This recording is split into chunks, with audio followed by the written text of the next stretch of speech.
యాలే ఆదినారాయణ గారు అశ్వరాపేట శాసనసభ నియోజకవర్గానికి సంబంధించినంత వరకు ఈ నియోజకవర్గంలో ఉన్నటువంటి ఏ ఒక్క రైతాంగ సోదరుడు కానీ ఏ ఒక్క విద్యుత్ వినియోగదారుడు కానీ ఎటువంటి ఇబ్బందులు లేకుండా ట్రిప్ కాకుండా లో వోల్టేజ్ లేకుండా ఉండే విధంగా మాకు కొన్ని సబ్స్టేషన్లు కావాలని రాష్ట్ర ప్రభుత్వాన్ని కోరితే అశ్వరాపేట శాసనసభ నియోజకవర్గంలో వారి కోరిక మేరకు ఈరోజు 5 సబ్స్టేషన్లు ఒకటేసారి శాంక్షన్ చేసుకోవటమే కాకుండా వాటికి భూమి పూజ చేసుకునేటువంటి కార్యక్రమాలు కూడా ఈరోజు ఏర్పాటు చేసుకున్నాం. ఒక శాసనసభ నియోజకవర్గంలో ఒకటేసారి ఇన్ని సబ్స్టేషన్లు దాదాపు 40 కోట్ల రూపాయలు విలువ చేసేటువంటి సబ్స్టేషన్లు ఒకటేసారి ప్రారంభోత్సవం చేసుకోవటం ఈ శాసనసభ్యుడు ఈ పైన ఉన్నటువంటి ప్రేమ, నీకోసం ఆయన పడేటువంటి తపన వీటి ద్వారా స్పష్టంగా అర్థమవుతాం. అందుకే అశ్వరాపేట శాసనసభ నియోజకవర్గ ప్రజలందరి తరఫున ఈ ప్రభుత్వం నుంచి ఈ శాసనసభ్యుడిని నేను మనస్ఫూర్తిగా అభినందిస్తా ఉన్నాను. దానికి రాష్ట్రం ఇస్తే 7.5 లక్షల పైబడి ఈ రాష్ట్రాన్ని అప్పులు పంపేసి 7.5 లక్షల కోట్ల రూపాయల అప్పులు చేసి ఏమన్నా ప్రజా సంక్షేమం కోసం ఏమైనా కార్యక్రమాలు చేశారా? మీరు చెప్పినటువంటి డబల్ బెడ్రూమ్ ఇల్లు ఏమన్నా ఇచ్చారా? మీరు చెప్పిన 3 ఎకరాల భూమి ఇస్తా అని చెప్పిన మాట నిజం చేశారా? ఇంటికో ఉద్యోగం ఇస్తా అని చెప్పారు, ఇచ్చారా? ప్రతి మండలంలో 3ంటికి తగ్గకుండా ఎల్కేజీ టు పీజీ వరకు పాఠశాలలు కడతామని చెప్పారు, కట్టారా? ప్రతి శాసనసభ నియోజకవర్గంలో 1,00,000 ఎకరాలకు తగ్గకుండా నీళ్లు ఇస్తాము, ఇరిగేషన్ ప్రాజెక్టులు పెడతామని చెప్పారు, పెట్టారా? మరొక పరిశ్రమలు ఏమైనా పెట్టారా? ఓ పెద్ద నీటిపారుదల ప్రాజెక్టులు ఏమైనా కట్టి ఒక నాగార్జున సాగర్ లాగానో, ఒక శ్రీశైలం లాగానో, ఒక ఎస్ఆర్ఎస్పి ప్రాజెక్ట్ లాగానో, ఒక కడియం ప్రాజెక్ట్ లాగానో, లేకపోతే ఒక దేవాదుల ప్రాజెక్ట్ లాగానో, లేకపోతే ఒక శ్రీపాద ఎల్లంపల్లి ప్రాజెక్ట్ లాగానో ఏమైనా కట్టారా అంటే ఏదీ లేదు. ఇచ్చిన హామీలు చేయలేదు, తెచ్చిన డబ్బులు పెట్టి ఇటువంటి ప్రాజెక్టులు కట్టలేదు. కట్టక ఒక కాళేశ్వరం గడిచి అక్కడ వద్దయ్యా బాబా అది కరెక్ట్ కాదని చెప్తే 1,00,000 కోట్లు తీసుకొచ్చి అక్కడ ఆ గోదావరిలో పోసి ఇవాళ అది కుంగిపోయేటట్టు చేసి ఆ డబ్బులు కూడా దేనికి పనికి రాకుండా చేస్తుంది. అంతిమంగా అన్ని చేసి రాష్ట్రాన్ని దివాళా తీపించి రాష్ట్ర సొమ్మంతా కాజేసి మళ్ళీ తిరిగి తగుదమ్మా అని వచ్చి ఈరోజు ప్రజల కోసం 7 లక్షల కోట్ల అప్పు మేము మా మీద పడేసిపోయినా ఈ రాష్ట్రాన్ని కుదబెట్టి బ్యాంకులకి 7.5 లక్షల కోట్లు అప్పు తెచ్చినా ఈ ప్రజలకు మనం ఏదో చేయాలనేటువంటి ఆలోచనతో ఈనాడు రేవంత్ రెడ్డి గారు ముఖ్యమంత్రిగా ఈ రాష్ట్ర కేబినెట్ లో ఉన్నటువంటి సహచర మంత్రివర్గ సభ్యులు అందరూ ఆలోచన చేసి పేదవాళ్ళు ఇళ్ల కోసం ఎదురు చూస్తూ ఉన్నారు. ఆరాల్చినటువంటి ఇంధనం ఏమి రావట్లేదు. మనం ఎట్టి పరిస్థితుల్లో పేదవాళ్ళందరికీ ఇల్లు ఎట్టి పరిస్థితులు ఇవ్వాలనేటువంటి ఆలోచనతో ఈ రోజు 22,500 కోట్ల రూపాయలతో ప్రతి శాసనసభ నియోజకవర్గానికి 3,500 ఇళ్లు తగ్గకుండా రాష్ట్రవ్యాప్తంగా 4.5 లక్షల ఇళ్లని ఒకటే సంవత్సరం శాంక్షన్ చేసుకుని ఈరోజు ముందుకు పోతా ఉన్నామే.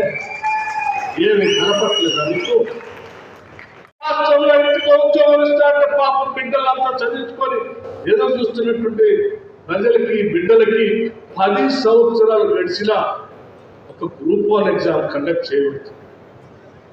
మేము రాగానే పబ్లిక్ సర్వీస్ కమిషన్ ప్రక్షాళన చేయడమే కాకుండా గ్రూప్ 1 పరీక్షలు నిర్వహించడమే కాకుండా దాదాపు 57,000 ప్రభుత్వ ఉద్యోగాలు ఒక సంవత్సర కాలంలోనే 57,000 ఉద్యోగాల్ని నియమించి నియామక పత్రాలు ఇచ్చి ఇవాళ నిరుద్యోగ యువకులకి ఉద్యోగ అవకాశాలు కల్పించడమే కాకుండా మరో 30,000 ఉద్యోగాలకి ఈరోజు ప్రాసెస్ నడుస్తూ ఉందంటే దాదాపు 1,00,000 ఉద్యోగాలు సంవత్సరంలోనే ఇవ్వాలనేటువంటి ప్రణాళికలతో ముందుకు పోతాం.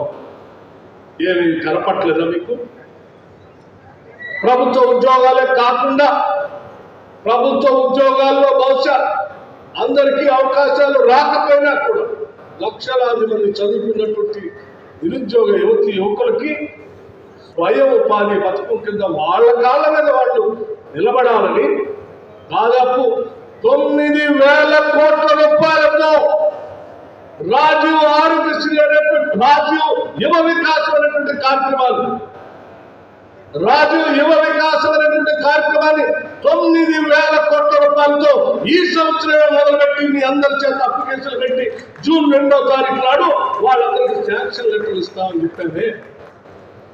5 లక్షల మంది నిరుద్యోగ యువకులు వాళ్ళ కాళ్ళ మీద వాళ్ళు నిలబట్టడానికి రాజీవ్ యువ వికాసం అనేటువంటి కార్యక్రమాలు 9,000 కోట్లు 10 సంవత్సరాలు. ధనిక రాష్ట్రం 7.5 లక్షల కోట్లు అప్పు తెచ్చాం. ఆ రోజు ఆలోచన రాలేదు ఈ నిరుద్యోగ యువకుల కోసం ఇటువంటి సెల్ఫ్ ఎంప్లాయ్మెంట్ స్కీమ్ చేద్దాం, ఎందుకు ఆలోచన చేయలేదు? ఈరోజు మాకు ఆ భారం ఉన్నప్పటికీ కూడా వాళ్ళ కోసం ఈ కార్యక్రమం చేపట్టామే. నేనే ఏ సంక్షేమ కార్యక్రమాన్ని మీరు మొదలుపెట్టిన దాన్ని ఆపలేదే. కళ్యాణ లక్ష్మి ఆపలేదు, లేకపోతే రైతు భరోసా కార్యక్రమాన్ని మీరు 10,000 ఇచ్చినప్పుడు శ్రీనివాసరెడ్డి గారు చెప్పినట్టు మేము ఎకరానికి 12,000 పెంచామే. నువ్వు 15 లక్షల రూపాయలు రుణమాఫీ చేస్తా అంటే చేయకపోతే మేము వచ్చినటువంటి 4-5 నెలల్లోనే దాదాపు 21,560 కోట్ల రూపాయలతో రుణమాఫీ చేశామే.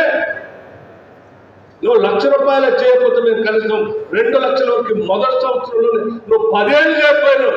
మేము మొదటి సంవత్సరంలోనే 21,000 కోట్ల పైబడి ఇవాళ రైతాంగ సోదరులకు ఇచ్చామే.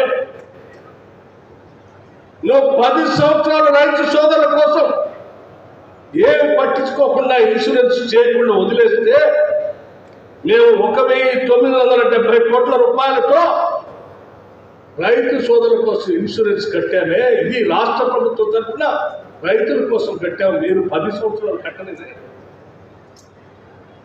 అంతే సన్న బియ్యం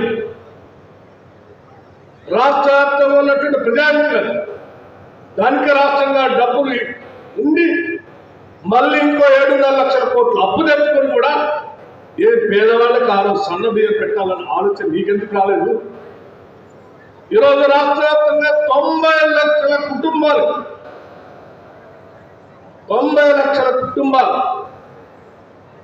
సన్న బియ్యం పథకాన్ని ప్రవేశపెట్టి దాదాపు 13,000 కోట్ల రూపాయలతో వాళ్ళ సన్న బియ్యంతో రాష్ట్ర ప్రజలందరికీ ప్రతి నెల ప్రతి మనిషికి 6 కేజీల లెక్క సన్న బియ్యం ఇచ్చే కార్యక్రమాన్ని మన ప్రభుత్వం ఇందిరమ్మ ప్రభుత్వం తీసుకొని ముందుకు పోతుంది. ఏమీ కనపట్లేదా మీకు? ఈరోజు పెద్ద ఎత్తున గిరిజన శాసనసభ నియోజకవర్గం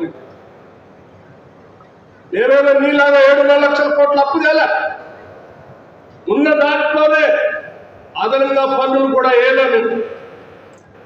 గిరిజనులు మన బిడ్డలు మన రాష్ట్ర బిడ్డలు ఆ రోజు సోనియా గాంధీ గారి నాయకత్వంలో 6 పట్టాలు ఇస్తే ఆ ఇచ్చిన పట్టాల్లో సాగు చేసుకోవడానికి కావాల్సినటువంటి వసతులు లేకపోతే ప్రతి సంవత్సరం ఇబ్బంది పడతా ఉంటే వాళ్ళ కోసం ఏదైనా చేయాలని ఆలోచన చేసి ఆనాటి కాంగ్రెస్ ప్రభుత్వం కోరితే పాపం వాడు దున్నుకోవటానికి పోతే ఆ గిరిజన కుటుంబాలు ఆడవాళ్లను కూడా చూడకుండా చెట్టు కట్టేసి కొట్టినటువంటి నువ్వు ఈరోజు బయటకు వచ్చి మాట్లాడుతూ ఉంటే సిగ్గు అనిపిస్తా ఉంది. మాకు ఇందిరమ్మ ప్రభుత్వంగా ప్రజా ప్రభుత్వంగా పేదల ప్రభుత్వంగా మేము ఆలోచన చేశాం.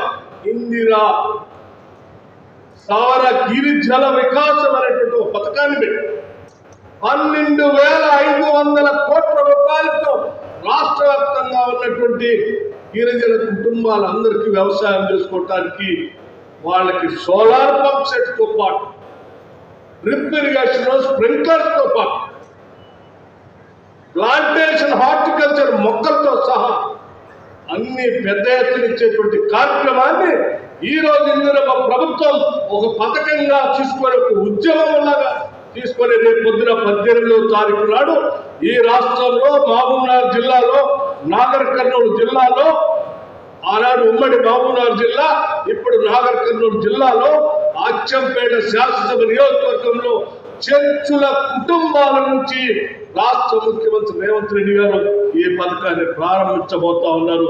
రాష్ట్ర వ్యాప్తంగా ఉన్నటువంటి ప్రతి గిరిజన కుటుంబాన్ని ఈ పథకాన్ని అందజేస్తాం. అక్కడ లాంచ్ చేయడం మొదలు ప్రతి శాసనసభ నియోజకవర్గంలో ఉన్నటువంటి గిరిజన కుటుంబాలకు సంబంధించి ఇందిరా సౌర జల వికాస కార్యక్రమాన్ని పెద్ద ఎత్తున ప్రతి శాసనసభ నియోజకవర్గంలో మొదలు పెడతాం. అశ్వరాపేట శాసనసభ నియోజకవర్గంలో కూడా మీ అందరూ చెప్తా ఉన్నాం. ఆడ 18వ తారీఖు లాంచ్ అయిన తర్వాత మీ శాసనసభ్యులు గ్రామాలకు తిరిగి ఇక్కడ ఉన్నటువంటి గిరిజన కుటుంబాలందరికీ కూడా ఈ గిరి జల వికాసం ఇచ్చే కార్యక్రమాన్ని పెద్ద ఎత్తున మొదలు పెడతాం. ప్రజల పట్ల ఉన్నటువంటి చిత్తశుద్ధి అంతేకాదు, ఈరోజు 200 యూనిట్ లోపల నేను అడుగుతా ఉన్నాను. చాలా గ్రామాల్లో ఈరోజు 80 నుంచి 85% కొన్ని గ్రామాలైతే 90% కూడా ఉచితంగా 200 యూనిట్ల వరకు జీరో బల్బ్ కార్యక్రమాన్ని కరెంటు ఉచితంగా ఇస్తే 85 నుంచి 90% ప్రజలు ప్రతి గ్రామంలో ఈరోజు లబ్ధి పొందుతూ ఉన్నారు. బిల్లు కట్టకుండా ప్రతి నెల వాళ్ళకి కరెంటు ఉచితంగా 200 యూనిట్ల వరకు ఇస్తా ఉన్నాం. ఆ పేద కుటుంబాలందరిలో వెలుగు నింపుతా ఉన్నాం. ఇది రాష్ట్ర ప్రజల తరఫున మీ అందరికీ ఇక్కడ నుంచి నేను సందేశం ఇవ్వదలుచుకున్నాను. ఆ రోజు దానికి రాష్ట్రం 7.5 లక్షల కోట్ల అప్పు తెచ్చాం. మరి ఆ రోజు పేదవాళ్ళ కోసం 200 యూనిట్ కరెంట్ ఉచితంగా ఇద్దామని నువ్వు కానీ, నీ కొడుకు కానీ, అల్లుడు కానీ ఎందుకు ఆలోచన చేయలేదు? ఈరోజు ఇందిరమ్మ ప్రభుత్వం వచ్చి పేదలకు ఇస్తా ఉంటే బయటకు వచ్చి వీళ్ళకి పాలన చేత కాదు, సర్వనాశనం చేస్తున్నారని చెప్తున్నారు. పాలన చేత కాదంటే ఏంటి? ప్రజల కోసం సంక్షేమ కార్యక్రమాలు చేయటం చేత కాదనుకోమా? నీలాగా రాష్ట్ర ప్రభుత్వానికి సంపదని దోచుకుంటే పాలన బాగా ఉన్నట్లా? అదే రాష్ట్ర ప్రభుత్వాలు ఎప్పుడు కూడా ప్రజల జీవన స్థితిగతులు మెరుగుపరచడానికి కావాల్సినటువంటి పథకాలు రచన చేసి ప్రతి రూపాయి పోగేసి వాళ్ళ అభివృద్ధి కోసం పనిచేయటమే నిజమైనటువంటి పరిపాలన. ఆ పరిపాలన ఈరోజు ఇందిరమ్మ రాజ్యం ఈ తెలంగాణ రాష్ట్రంలో రేవంత్ రెడ్డి గారి నాయకత్వంలో యావత్ మంత్రి మండలి ఆలోచన చేసి ప్రతి పథకాన్ని అమలు చేసే కార్యక్రమాలు చేస్తా ఉన్నాం. ఇవాళ 500 రూపాయలకే గ్యాస్ సిలిండర్ ఇస్తా అని చెప్పాం. మరి మీరెందుకు ఆలోచన చేయలేదు? నేనేమో అదనంగా పనులు లేదే, మీలాగా 7.5 లక్షల కోట్లు అప్పు చేయలేదే. అయినా మేము ప్రతి అర్హత కలిగిన కుటుంబానికి 500 రూపాయలకే గ్యాస్ సిలిండర్ ఇస్తా ఉన్నాం. ఈరోజు అందరూ ఆలోచించే ఆనాడు డాక్టర్ వైఎస్ రాజశేఖర రెడ్డి గారు ప్రతి పేద కుటుంబం ఇబ్బంది లేకుండా ఉండాలని ఆలోచిస్తుంది. ఏ రోగమో ఏ ఇబ్బంది వచ్చో చెట్టుకో పుట్టుకో దండం పెట్టి నేను బతికించుకోవాలని ఉన్నప్పటికీ కూడా వైద్యం చేయించుకోవడానికి నా దగ్గర డబ్బులు లేవు, నీకు తప్ప దేవుడా అని పుట్టకో చెట్టుకో దండం పెట్టి కార్యక్రమంలో బతికేటువంటి జీవన స్థితిగతులు ఉన్న ప్రజలకి పెట్టుకో పుట్టగా దండం పెట్టడం కాదు, ఆసుపత్రికి వెళ్ళండి ఆరోగ్యశ్రీ ఇస్తున్నా అని చెప్పి మొదలుపెట్టినటువంటి రాజు ఆరోగ్యశ్రీ కార్యక్రమాన్ని ఆ ఏదో దారి చేశావే. ఈరోజు నేను రాగానే పేద ప్రజలకి ఈసారి 5 లక్షల కాలు పెంచాల్సిన అవసరం ఉందని చెప్పి 10 లక్షల రూపాయల వరకు రాజు ఆరోగ్యశ్రీ కార్యక్రమాన్ని పెంచి 90 లక్షల కుటుంబాలకు ఈరోజు 10 లక్షలతో రాజు ఆరోగ్యశ్రీ కార్యక్రమాన్ని చేస్తూ ఉన్నామే. ఇది కనపట్లేదా మీకు? ఈరోజు చేస్తున్నటువంటి ప్రతి సంక్షేమ కార్యక్రమం వాళ్ళ రాష్ట్రంలో సగభాగం ఉన్నటువంటి మహిళలు అందరికీ తెలిసింది.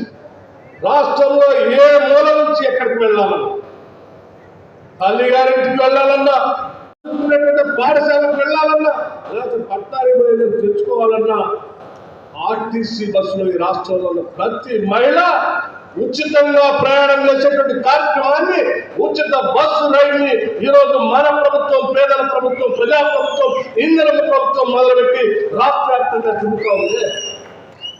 ఇదట బాగలేదట, మహిళలట తిరగొద్దట, వాళ్ళ దగ్గర కూడా డబ్బులు వసూలు చేయాలని వరంగల్ సభలో మీటింగ్ పెట్టి చెప్తాడు. అయ్యా, మేము ప్రజల దగ్గర డబ్బులు వసూలు చేసుకుని దోపిడీ చేయడానికి అధికారంలోకి రాలేదు. ఈ రాష్ట్ర సంపదని, వనరులు, ప్రజల జీవన స్థితిగతులు మెరుగుపరచడానికి వచ్చాం తప్ప వాళ్ళకి పని చేయడానికి రాల. నీలా బిడ్డలు చదువుకుంటా ఉంటే 10 ఏళ్ళు ఆ రెసిడెన్షియల్ స్కూల్స్లో, హాస్టల్స్లో, లేకపోతే ప్రభుత్వ హాస్పిటల్స్లో పోయే పేషెంట్కి సంబంధించి 10 సంవత్సరాలు నిత్యావసర ధరలు పెరిగాయి, కానీ వాళ్ళ పెట్టే ఆహారానికి సంబంధించి మాత్రం ₹1 పెంచాలి. పోషకాహారాలు ఇవ్వాల్సినటువంటి హాస్టల్స్లో సరైనటువంటి డబ్బులు రాక, వాళ్ళు పెట్టలేక బిడ్డలు అల్లాడుతూ ఉంటే చదువుకోవాలని కోరుకున్నటువంటి తల్లులు వాళ్ళ ఆకలి తీరపోయిన బిడ్డను ఆడే చదువుకోవాలని చెప్పి వీళ్ళు కన్నీరు పెడుతూ ఆ పాఠశాలలో అట్లాగే 10 సంవత్సరాలు ఉంచారు. ఆలోచన చేశాము, ఈ బిడ్డల భవిష్యత్తు మన భవిష్యత్తు, ఈ రాష్ట్ర భవిష్యత్తు కూడా ఈ బిడ్డల భవిష్యత్తుతోనే ముడిపడి ఉందని చెప్పి రాగానే 40% డైట్ ఛార్జెస్ పెంచాం, 200% హాస్పిటల్ ఛార్జెస్ పెంచాం. అంతేకాదు, వాటితో పాటు ప్రపంచంతో పోటీ పడేటట్టుగా తెలంగాణ బిడ్డలు ఎదగాలన్నటువంటి ఆలోచనతో ఈరోజు ప్రతి శాసనసభ నియోజకవర్గానికి 25 ఎకరాలకు తగ్గకుండా ఉండేటువంటి young India integrated residential schools ని ఇంగ్లీష్ మీడియంలో ప్రపంచ స్థాయిలో పోటీ పడేటట్టుగా మొదటిసారి ఈ రోజు దేశ చరిత్రలో ఎక్కడా లేనట్టుగా తెలంగాణ రాష్ట్రంలో శాంక్షన్ చేసి, చివరికి అచ్చురాపేట శాసనసభ నియోజకవర్గంలో కూడా పాఠశాల శాంక్షన్ చేశాం. భూమి పూజ చేసుకొని ముందు పోయే కార్యక్రమాన్ని, అవసరం భూమి పూజ కూడా 1 వారం రోజుల్లో భూమి పూజ కార్యక్రమాన్ని కూడా చెప్తున్నాం. ఈ పాఠశాల మొదలు పెట్టడానికి ఆల్రెడీ నిధులు కూడా కలెక్టర్ గారికి పంపించాం. ఈ పాఠశాలలో ఇంగ్లీష్ మీడియం ఉంటుంది, పుస్తకాలు ఇస్తారు, యూనిఫామ్ ఇస్తారు, పొద్దున్నే బ్రేక్ఫాస్ట్ ఇస్తారు, మధ్యాహ్నం భోజనం పెడతారు, సాయంత్రం టీ స్నాక్స్ ఇస్తారు, మళ్ళీ భోజనం పెడతారు. ఇంగ్లీష్ మీడియంలో విద్యాబుద్ధులు నేర్పుతారు. అత్యంత ఆధునిక పాఠశాలతో పాటు క్రీడా ప్రాంగణాలతో ఏ ప్రైవేట్ పాఠశాలలో లేనటువంటి ప్రమాణాలతో ఈ పాఠశాల మొదలు పెడతా ఉన్నాం. ఇది రాష్ట్ర ప్రజల బిడ్డల బాగోడు కోసం రాష్ట్ర ప్రభుత్వం చేస్తున్నటువంటి ఈ కార్యక్రమం ఇన్ని పెద్ద ఎత్తున చేసుకుంటూ పోతా ఉంటే, ఆయనట సంవత్సర కాలం 10 ఏళ్ళు సంపదనంతా దోసుకొని మమ్మల్ని రాష్ట్రాన్ని మొత్తాన్ని తాకట్టు పెట్టి 7.5 లక్షల కోట్లు తెచ్చి దాన్ని కథం వేసి మామూలు సంవత్సరంలో పడుకొని బయటకు వచ్చి వరంగల్లో సాగుపెట్టి ఈ కాంగ్రెస్ వాళ్ళు నాశనం చేస్తున్నారు. ఏంటి నాశనం చేయటం? పాఠశాలలు పెట్టడం నాశనం చేయటమా?